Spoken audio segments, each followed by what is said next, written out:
بسم الله الرحمن الرحيم. الحمد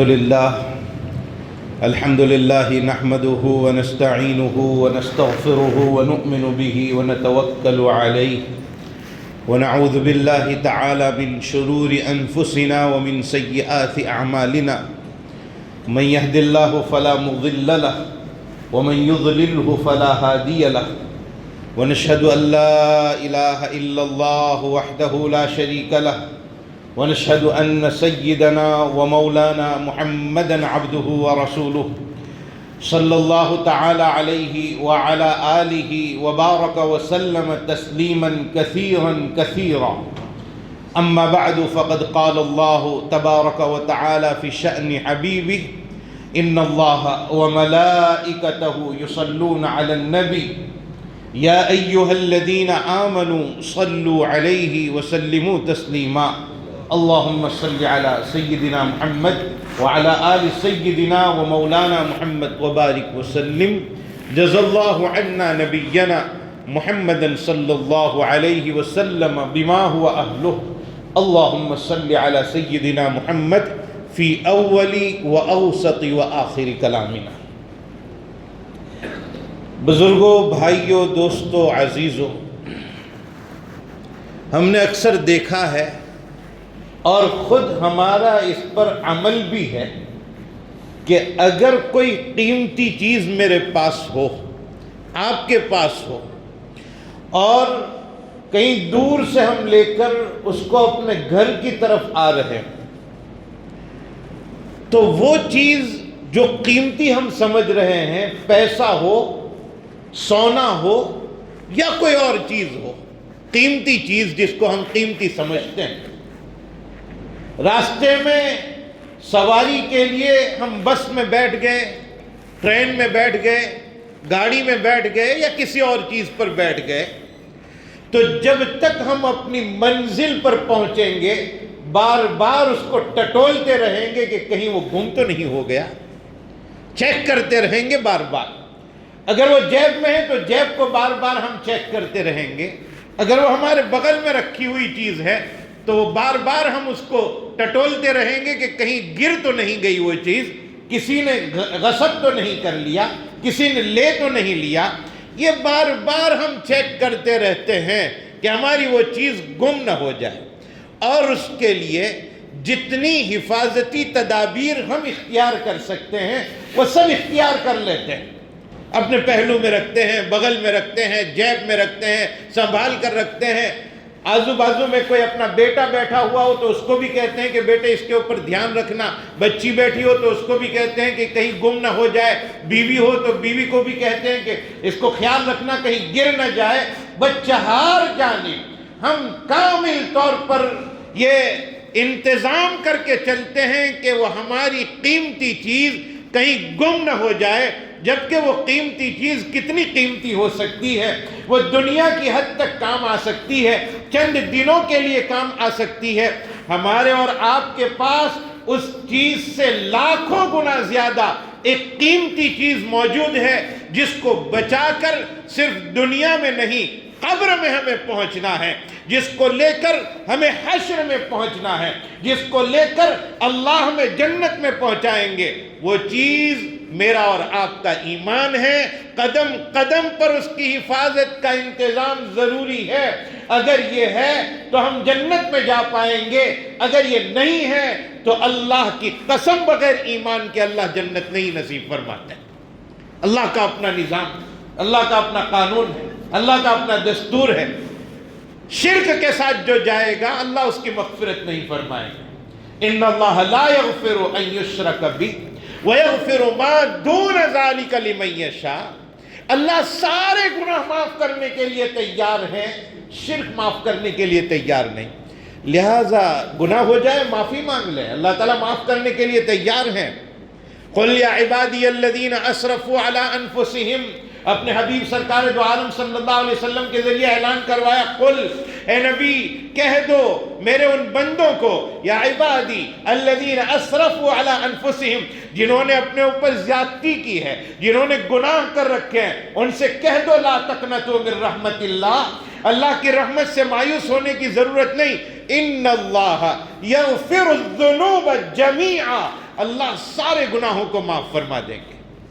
تو سب گناہ معاف کرنے کے لیے تیار ہے، لیکن شرک اللہ معاف نہیں فرماتا ہے۔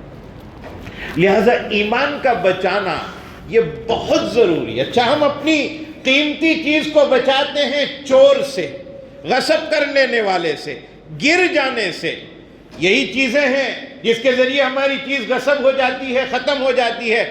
ایمان کو برباد کرنے کے لیے دنیا میں مختلف چیزیں ہمارے پیچھے لگی ہوئی، ان تمام چیزوں سے ایمان کو بچانا ہے، ان تمام تدابیر سے ایمان کو بچانا ہے۔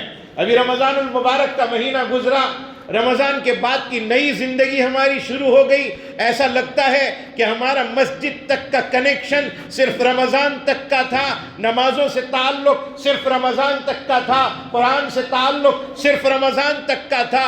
او اللہ کے بندوں اور میرے بھائیوں، میرے عزیزوں، میرے بزرگوں، ہم رمضان کے بندے نہیں ہیں، رحمان کے بندے ہیں۔ رمضان ایک مہینے کے لیے آتا ہے، ختم ہو جاتا ہے، اس میں جتنی ہو سکے زیادہ عبادت کرنی چاہیے، لیکن رحمان ہمیشہ سے ہے اور ہمیشہ تک رہنے والے ہیں، اس رحمان کے لیے ہمیں عبادت کرنا ہے۔ ہمارے لیے مسجد کا وہی مقام و مرتبہ، نماز اتنی ہی فرض ہے، قرآن اتنا ہی اہم ہے، اور حدیث اور ہمیں تسبیحات کی پابندی اتنی ہی ضروری ہے جتنی رمضان المبارک میں ضروری تھی۔ ہاں، رمضان میں اس کا مقدار بڑھا دینی چاہیے، لیکن عام دنوں میں بھی نماز تو معاف نہیں۔ اس لیے ہمیں اپنے ایمان کے بچاؤ کے لیے کیا چیز اختیار کرنا چاہیے، اور کون کون سی چیزیں ایسی ہے جو ایمان کے اوپر حملہ کرتی ہے، ہمیں اعمال سے روکتی ہے، اللہ سے دور کرتی ہے، ان چیزوں کو انشاءاللہ آج کی مجلس میں آپ کے سامنے ذکر کریں گے۔ سب سے پہلی چیز اللہ سے دور کرنے والی، ایمان سے دور کرنے والی، اعمال سے دور کرنے والی، وہ ابلیس ہے، وہ شیطان ہے۔ رمضان المبارک میں اس کو قید کر لیا گیا تھا، رمضان ختم ہو چکا، اب وہ دوبارہ مسلط ہو چکا ہے، وہ اندر تک اترتا ہے، دل میں وساوس پیدا کرتا ہے، مختلف خیالات پیدا کرتا ہے، آدمی اس کے جھانسے میں آ جاتا ہے، پھنڈے میں پھنس جاتا ہے اور گناہ کر بیٹھتا ہے۔ اس سے بچنا بہت ضروری۔ یہ مختلف جگہوں پر مختلف طریقوں سے لوگوں کو آزمائش میں ڈالتا ہے۔ علماء کے پاس جائے گا، اس کے پاس اس کے ہتھ کنڈے الگ ہیں، جاہلوں کے پاس جائے گا، اس کے پاس اس کو پھنسانے کے راستے الگ ہے، تاجرین کے پاس جائے گا، ان کو الگ انداز سے سمجھائے گا، اور صلحاء کے پاس جائے گا، ان کو الگ انداز سے سمجھائے گا۔ ہر ایک کو سمجھانے کے طریقے اس کے پاس، اور ہر ممکن تدبیر کرتا ہے کہ ان کو راہ راست سے ہٹا دیا جائے۔ شیخ عبد القادر جیلانی رحمۃ اللہ علیہ کتنے بڑے آدمی تھے۔ شیخ عبد القادر جیلانی راتوں میں عبادت کرنے والے، دن میں مخلوق خدا کی خدمت کرنے والے، روزوں کی پابندی کرنے والے، اللہ کی عبادت میں اپنے آپ کو گھلا دینے والے، اپنے آپ کو کھپا دینے والے، ہر آن اور ہر گھڑی اللہ کی طرف متوجہ رہنے والے شیخ عبد القادر جیلانی رحمۃ اللہ علیہ کے سامنے ایک مرتبہ یہ آواز آئی، شیخ عبد القادر جیلانی، آپ نے بڑی محنتیں کر لی، بڑی کوششیں کر لی، بڑی کاوشیں کر لی، بڑی عبادتیں کر لی، جاؤ آج سے ہم نے آپ کے لیے نمازیں معاف کر دی۔ شیخ عبد القادر جیلانی نے فوراً سوچا رحمۃ اللہ علیہ کہ یہ کیسی آواز ہے، نماز میرے نبی سے معاف نہیں ہوئی، اللہ کے نبی صلی اللہ علیہ وسلم نماز ہمیشہ پڑھتے رہے اور حضور نے بڑی پابندی فرمائی، خلفائے راشدین سے معاف نہیں ہوئی، بڑے بڑے لوگوں سے معاف نہیں ہوئی، اور مجھ سے نماز معاف ہو گئی، یہ کیسے ہو سکتا ہے؟ آپ نے پڑھا لا حول ولا قوت الا باللہ، وہ چلا گیا، وہ آواز ختم ہو گئی۔ دوسری مرتبہ حملہ کیا کہ آپ بڑی پیاس کی شدت میں، گرمی میں کہیں جا رہے تھے، بدلی سے ایک ہاتھ رونما ہوا اور اس ہاتھ میں چاندی کا ایک کپ پکڑا ہوا ہے جس میں ٹھنڈا پانی ہے اور وہ پیش کیا جا رہا ہے، عبد القادر یہ جنت سے آپ کے لیے ہم نے پانی اتارا ہے، آپ اسے پی لیجئے۔ شیخ عبد القادر جیلانی رحمۃ اللہ علیہ نے فوراً جواب دیا کہ چاندی اور سونے کے برتن میں پانی پینے اور کھانے سے میرے نبی نے منع کیا ہے، یہ اللہ تعالیٰ کی طرف سے نہیں ہے، یہ شیطانی ایک چال ہے۔ فوراً لا حول پڑھا اور وہ بدلی ختم ہو گئی، وہ ہاتھ چلا گیا۔ تو تیسرا حملہ کیا، شیطان نے کہا شیخ عبد القادر جیلانی آپ کو مجھ سے آپ کا علم بچا کر لے گیا، آپ کو آپ کے علم نے بچا لیا۔ علم ایک نور ہے، روشنی ہے، یہ لیکن یہ بھی ایک حملہ تھا شیطان کا۔ شیخ عبد القادر جیلانی رحمۃ اللہ علیہ نے فرمایا نہیں نہیں، میرے علم نے مجھے نہیں بچایا، میرے اللہ نے میری حفاظت فرمائی۔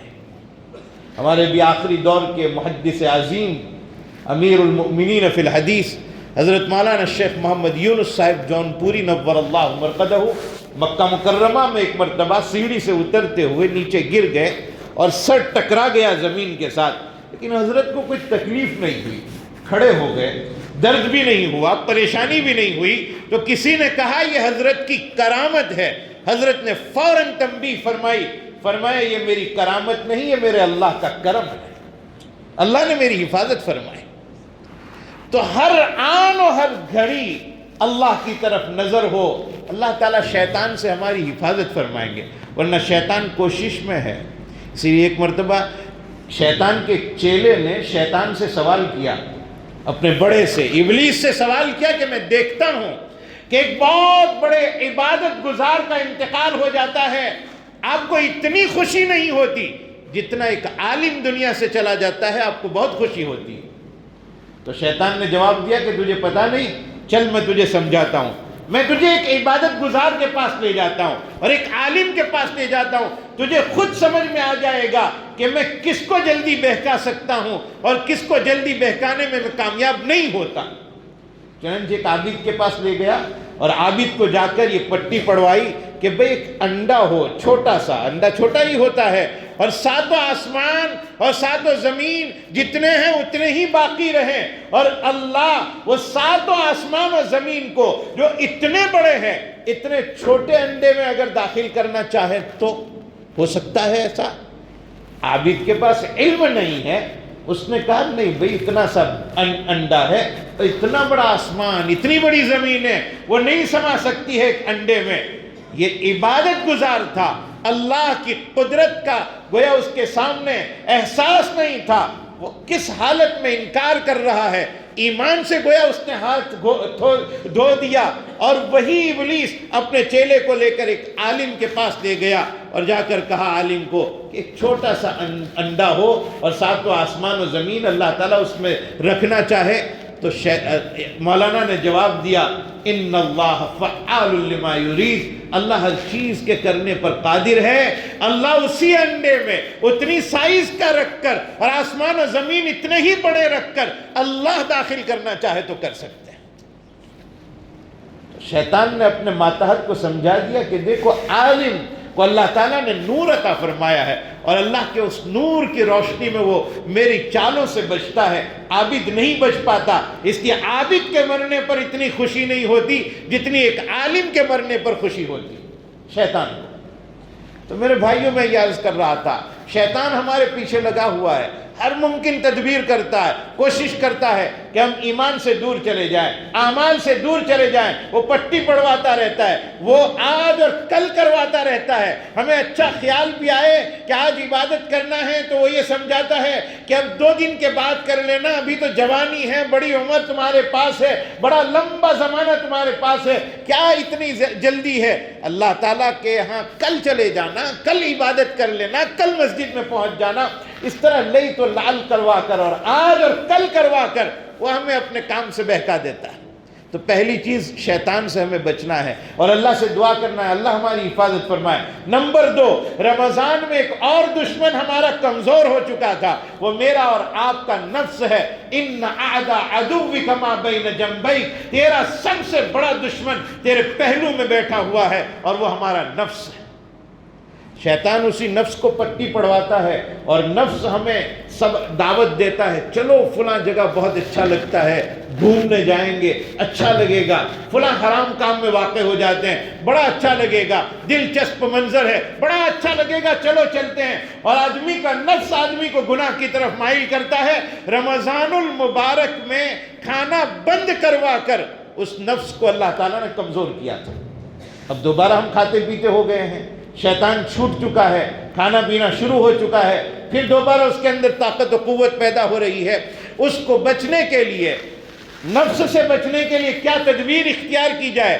ان النفس لامارۃ بالسوء، نفس برائی کا حکم دیتا رہتا ہے، یہ نفس کی عادت ہے۔ لیکن کوئی آدمی اہل اللہ کی صحبت میں رہے، دینی کتابوں کو پڑھتا رہے، اچھے دوستوں کے ساتھ تعلق رکھے، اللہ والوں کے ساتھ تعلق رکھے، قرآن کی تعلیم اور قرآن کے اخذ کرنے کا اہتمام کرے، قرآن کی تلاوت کا اہتمام کرے، دل نرم ہوتا ہے اور نفس آہستہ آہستہ گناہوں کا حکم کرنے کے بجائے گناہوں پر ملامت کرنے لگتا ہے، اور آہستہ آہستہ نفس یہ کہنے لگتا ہے کہ نہیں، یہ کام نہیں کرنا چاہیے تھا۔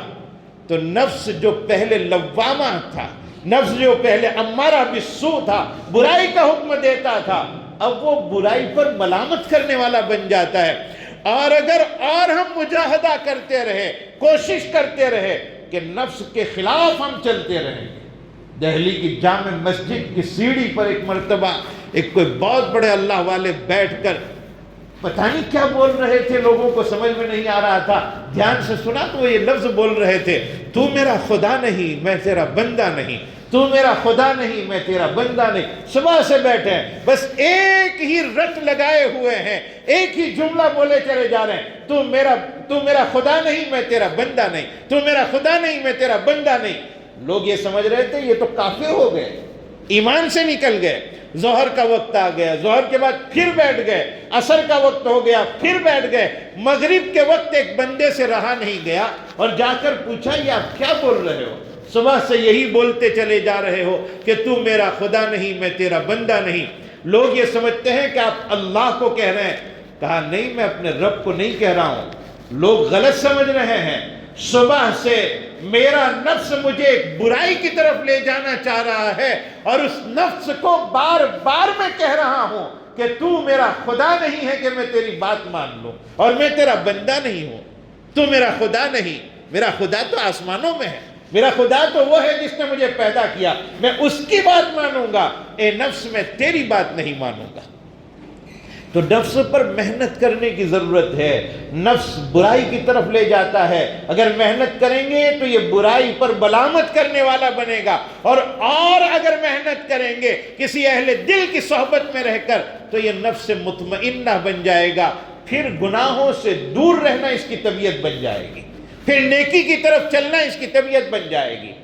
یہ نفس رمضان میں اچھا کام کر رہا تھا، یہ نفس رمضان میں ہمیں گناہوں کی طرف آمادہ نہیں کر رہا تھا، اس لیے کہ کمزور ہو چکا تھا۔ اب دوبارہ یہ طاقتور بنے گا، اس لیے اس سے بچنے کی تدبیر کی جائے تو ایک تو شیطان سے بچنا ہے، نمبر 2 نفس کی مکاری سے بچنا ہے ایمان کو بچانے کے لیے اور اللہ کا قرب اختیار کرنے کے لیے، نمبر 3 بری صحبت سے بچنا ہے، برے دوستوں سے بچنا ہے۔ جب دوست برا ہوتا ہے تو آدمی کے تعلقات کے بگڑنے کی وجہ سے آدمی بگڑ جاتا ہے۔ ایک آدمی نے اپنے بیٹے کو بری صحبت سمجھانے کے لیے اس کو اپنے قریب بلایا، دیکھا کہ میرا بیٹا اوباش قسم کے لوگوں کے ساتھ رات میں پھرتا رہتا ہے، گھومتا رہتا ہے، خطرہ ہے کہ یہ کہیں بروں میں بیٹھ کر برا بن جائے گا۔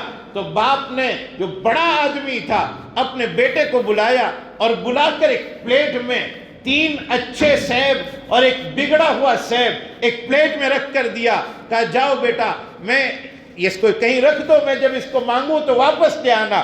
2 دن کے بعد ان سیبوں کو طلب کیا گیا، جب لایا گیا تو سارے سیب بگڑے ہوئے تھے۔ بیٹے سے پوچھا کہ بیٹے ایک ہی سیب بگڑا تھا، یہ سارے کیسے بگڑ گئے؟ بیٹے نے جواب دیا، ابا جان ایک بگڑا ہوا تھا، اسی نے سب کو بگاڑ دیا، اور اس کے قریب رہنے کی وجہ سے اچھے بھی بگڑ گئے۔ کہا بیٹا میں یہی سمجھانا چاہتا ہوں کہ دوست کبھی ایک برا ہوتا ہے دوسروں کے اندر اس کی برائی پیدا ہو جاتی ہے، بروں کی صحبت میں نہیں رہنا چاہیے، نیک لوگوں کو۔ اچھا دوست جب نیک ہوں گے تو کیا فائدہ ہوگا؟ میں نے ابھی ایک جگہ یہ بات ذکر کی تھی اور اللہ تعالیٰ نے ذہن میں ڈالی، اللہ تعالیٰ ہمیں عمل کرنے کی توفیق عطا فرمائے، کہ آدمی اپنا دوست کیوں بناتا ہے کسی کو؟ بھئی اس لیے بناتا ہے کہ مصیبت کے وقت میں یہ کام آئے گا، میں کبھی فون کروں گا یہ حاضر ہو جائے گا، کبھی رات میں آدھی رات کو ضرورت پیش آ گئی فون کر دیا وہ فوراً میری خدمت میں آ جائے گا، میری دوستی کو نبھائے گا، تعلق کو نبھائے گا۔ یہی ہوتا ہے، کبھی میں اس کے کام آ جاؤں گا، کبھی وہ میرے کام آ جائے گا، مصیبت میں ہاتھ بٹائے گا، یہی ہمارا کام ہوتا ہے دوستی کا۔ میں آپ سے یہ پوچھنا چاہتا ہوں، میرے اور آپ کے اوپر سب سے بڑی مصیبت کون سی آ سکتی ہے؟ سب سے، دنیا میں جتنی مصیبتیں ہیں، موت سے پہلے اور موت کے بعد جتنی مصیبتیں ہو سکتی ہے، ان تمام مصیبتوں میں سب سے بڑی مصیبت کون سی ہو سکتی ہے؟ بہت تحقیق کے بعد پتہ چلے گا، سب سے بڑی مصیبت یہ ہے کہ قیامت میں اللہ یہ کہہ دے جاؤ جہنم میں چلے جاؤ۔ اللہ کی قسم اس سے بڑی کوئی مصیبت نہیں۔ سب سے بڑی مصیبت یہ ہے کہ اللہ یہ کہے فرشتوں کو گھسیٹ کر لے جاؤ، اس کو پھینک دو اس کو جہنم میں۔ اگر کوئی ہم نے اچھا دوست بنایا، میں اچھے دوست کی اہمیت سمجھانا چاہتا ہوں، اگر ہم نے اچھا دوست رکھا، ہمارے حلقہ احباب میں نیک لوگ ہیں اور اچھے دوست، کل قیامت میں اگر جنت میں چلے گئے اور میں اور آپ اس جنت میں نظر نہیں آئے تو اچھے دوست اپنے رب سے کہیں گے، اے اللہ دنیا میں ایک بندہ تھا جو نماز میرے ساتھ پڑھتا تھا، میرا دوست تھا، آج وہ جنت میں نظر نہیں آ رہا ہے، یقیناً وہ جہنم میں ہوگا، اللہ آپ سے درخواست کرتے ہیں آپ معاف کر دیجئے، اللہ معاف فرما دیں گے۔ یہ نیک دوستوں کا تعلق۔ میں آپ کو ایک روایت سناتا ہوں، مشکوٰۃ شریف میں ایک حدیث ہے کہ جنتی لوگ جب جنت میں جا رہے ہوں گے اور جہنمی لوگ جب جہنم میں جا رہے ہوں گے، لائن لگی ہوئی ہوگی، ایک آدمی جو جہنم میں جا رہا ہے وہ دیکھے گا کہ جنت میں جانے والے لوگوں میں ایک آدمی ہے جس کو زندگی میں نے ایک گلاس پانی پلایا تھا، وہ آواز دے گا جنت میں جانے والے کو، او اللہ کے بندے مجھے پہچانتا ہے میں کون ہوں؟ کہا نہیں پہچانتا۔ کہا یاد کر ایک دن دوپہر کے وقت تو میرے گھر کے قریب سے جا رہا تھا اور سخت گرمیوں میں تجھے پانی کی شدید پیاس نے پریشان کر رکھا تھا اور تو بہت پیاسا تھا، تو نے مجھ سے کہا تھا ایک گلاس پانی پلا دو، میں نے تجھے پانی پلایا۔ کہا ہاں یاد آ گیا۔ کہا آج میں جہنم میں جا رہا ہوں، اللہ سے درخواست کرنا اللہ تعالیٰ مجھے معاف فرما دیں گے۔ یہ جنت میں جانے والا اللہ سے کہے گا، اے اللہ یہ میرا دوست ہے، دنیا میں اس نے مجھے ایک گلاس پانی پلایا تھا، آپ سے درخواست کرتا ہوں اس کو معاف فرما دیجئے۔ اللہ فرمائیں گے پکڑ لے اس کا ہاتھ، لے جا اپنے ساتھ جنت سے۔ دوست اچھے بنائے جائیں۔ بروں کی صحبت آدمی کو اللہ سے دور کر دیتی ہے، نیک اعمال سے دور کر دیتی ہے۔ اس لیے اپنے ایمان کی حفاظت کے لیے اچھے لوگوں کے ساتھ اپنے تعلقات کو استوار کیجئے۔ اور چوتھی چیز، میں جو چیزیں آپ کو بتلانا چاہ رہا ہوں، نمبر 1 میں نے آپ کو بتلایا ابلیس سے بچنا ہے اپنے آپ کو، ایمان بچانے کے لیے، اعمال بچانے کے لیے، اللہ کا تعلق بچانے کے لیے۔ نمبر 2 نفس کی شرارتوں سے بچنا ہے۔ نمبر 3 بری صحبت سے بچنا ہے۔ اور چوتھی اور آخری چیز، دنیا کہیں دل میں نہ اتر جائے، دنیا کی محبت دل میں نہ اتر جائے۔ صدیق اکبر رضی اللہ تعالیٰ عنہ کا انتقال ہو رہا تھا اور اس انتقال کے موقع پر عبد الرحمن ابن عوف رضی اللہ تعالیٰ عنہ حاضر ہوئے۔ عبد الرحمن ابن عوف بڑے مالدار آدمی ہیں۔ صدیق اکبر رضی اللہ تعالیٰ عنہ نے کہا عبد الرحمن اگر اللہ تعالیٰ تمہیں مال زیادہ عطا فرمائے تو جتنی ضرورت ہے اس سے زیادہ میں اپنا دل مت لگا، ورنہ دنیا کی محبت دل میں اتر جائے گی۔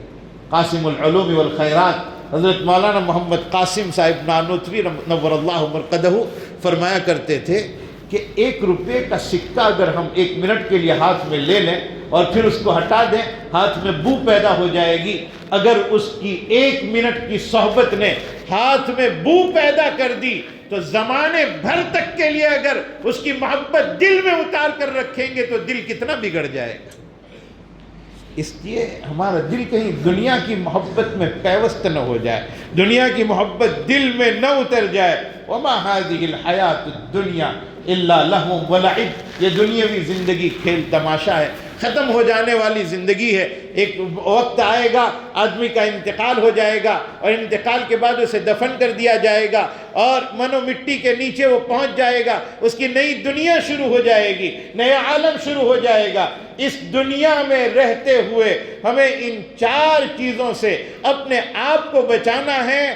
اگر ان 4 چیزوں سے ہم دور رہتے ہوئے اپنی زندگی کو بچا کر لے گئے, یہ دنیا ہے ہی ایسی کہ جہاں کئی چیزوں سے بچ کر ہمیں نکلنا پڑے گا. تقوی اسی کو کہتے ہیں کہ آدمی گناہوں سے میں الجھے بغیر سیدھے سیدھے نکل جائے. جی ہمارے حضرت مولانا ابرار شاہ ابرار الحق ہردوئی رحمۃ اللہ علیہ ایک مرتبہ ایک کار میں سفر کر رہے تھے اور ٹریفک میں پھنس گئے, اور ڈرائیور کے پاس بیٹھا ہوا آدمی کبھی اشارہ کرتا بھائی ادھر سے نکل لو, کبھی ادھر سے نکال لو, کبھی ایسے نکلا کبھی ایسے نکالو, اور کسی طرح کر کے ٹریفک سے جب نکلے کھلے راستے پر پہنچے, حضرت رحمۃ اللہ علیہ نے اس موقع پر سمجھایا گاڑی میں بیٹھے ہوئے لوگوں کو کہ دیکھو ہم چاروں طرف گاڑیوں میں پھنسے ہوئے تھے اور کبھی ڈرائیور نے ایسے نکالا کبھی ایسے نکالا, اور پوری کوشش ڈرائیور کی یہ رہی کہ میری گاڑی کسی کی گاڑی سے نہ لگ جائے اور کسی کی گاڑی میری گاڑی سے نہ لگ جائے, کسی کو مجھ سے اور مجھے کسی سے تکلیف نہ پہنچے. فرمایا جیسے ہم اپنی گاڑی کی حفاظت کرتے ہوئے نکلے اور آرام سے باہر نکل گئے, اسی طرح اپنے ایمان کو بچاتے ہوئے اگر نکلیں گے تو آخرت میں ہم کامیاب ہو پائیں گے. اپنے ایمان کی حفاظت کے ساتھ اس دنیا میں ہم چلیں, اللہ تعالیٰ کامیابی عطا فرمائیں گے. میرے بھائیوں, ہمیں یہ دنیا چھوڑ دینا ہے, ایک دن ختم ہو جائیں گے, موت ہو جائے گی, انتقال ہو جائے گا اور یہ دھرا کا دھرا رہ جائے گا. یہ دنیا تو مسافر خانہ ہے, یہ ہمیشہ رہنے والا نہیں. حضرت بہلول رحمۃ اللہ علیہ ایک مرتبہ کھڑے تھے اور بادشاہ وقت کا باہر نکلنا ہوا, ہارون رشید کا. ہارون رشید نے کہا بہلول کہاں جا رہے ہیں؟ دونوں کی آپس میں بات چیت ہوئی تو بادشاہ وقت نے کہا بہلول کوئی نصیحت کیجئے.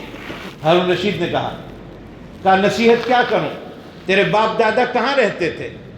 ہارون رشید نے کہا اس محل میں رہتے تھے, بنگلے میں رہتے تھے. کہا اب کہاں رہتے ہیں؟ کہا اس قبرستان میں رہ رہے ہیں. ایک طرف بنگلہ تھا ایک طرف قبرستان تھا, پہلے یہاں رہتے تھے اب یہاں رہتے ہیں. تو پھر سوال کیا بہلول نے کہ اتنے بڑے بنگلے نے تمہارے باپ دادا کی قبر میں کوئی فائدہ پہنچایا؟ کہ نہیں, بنگلہ کوئی فائدہ نہیں پہنچا سکتا ہے.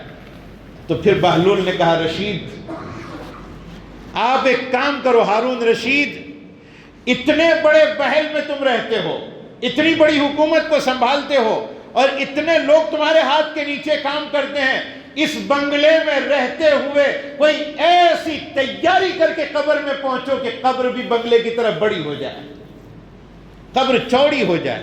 قبر چوڑی ہوتی ہے, آدمی جب اللہ تعالیٰ کی طرف سے آئے وہ فرشتوں کے تینوں سوال کے جواب دے دیتا ہے تو اللہ تعالیٰ حکم فرماتے ہیں قبر کو وسیع کر دو, تا حد نظر اس کو پھیلا دو, جنت کی کھڑکی کھول دو, جنت کا بچھونا بچھا دو اور اسے کہہ دو کہ دلہن کے سونے کی طرح سو جائے.